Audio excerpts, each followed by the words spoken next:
मोटापा इस दुनिया की सबसे बुरी बीमारी है। यदि आपने अपने खान पान पे काबू नहीं किया तो आपकी हालत भी कुछ ऐसी हो जाएगी कि हो सकता है शायद आपको क्रेन से उठाकर या जेसीबी मशीन से उठाकर हॉस्पिटल तक ले जाना पड़े।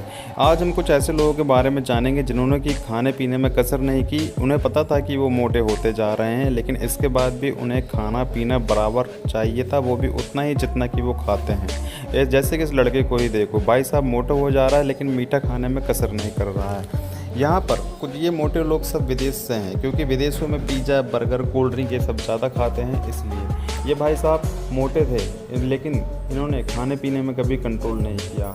हमेशा बस खाना खाना खाना। लेकिन जब इन्हें समझ में आ गया कि अब इन्हें अस्पताल जाने की नौबत आ गई है तो फिर इन्होंने कंट्रोल किया, अपने खाने पीने में कंट्रोल किया और आखिरकार ये दुबले हो गए। कुछ इनकी सर्जरी हुई, कुछ इनका ऑपरेशन हुए, लेकिन उसके बाद पूरी तरह से लगभग ये फिट हो गए। वरना अगर ये खाते रहते तो ये शायद पहले की तरह मोटे होते। ऐसे ही एक और लेडीज़ है, इनका वज़न भी दिन ब दिन बढ़ते ही जा रहा था, इतना ज़्यादा कि यदि किसी के ऊपर बैठ जाए तो वो व्यक्ति वहीं पे दब के मर जाए।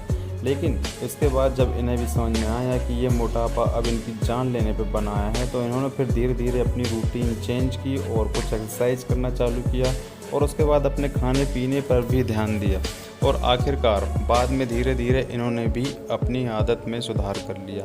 तो आप चाहते हैं कि आपको क्रेन पे न ले जाना पड़े, हॉस्पिटल जाने की नौबत ना आए, तो अपनी डेली रूटीन लाइफ में बस खाने पीने पर नियंत्रण करना, वरना आप एक सेलिब्रिटी बन जाएंगे। ऐसे सेलिब्रिटी जो कि लोगों के मजाक का पात्र बन जाता है, वो सेलिब्रिटी नहीं जो कि सिनेमा पर छाया होता है। इन भाई साहब को ऐसे ही बाद में कुछ समझ में आया और इन्होंने भी अपने खान पान पर नियंत्रण रखा और आखिरकार ये भी दुबले हो गए। तो एक नॉर्मल लाइफ जीने के लिए सिर्फ उतना ही खाओ जितना कि ज़रूरी है, ना कि उतना कि आप बीमार पड़ जाओ।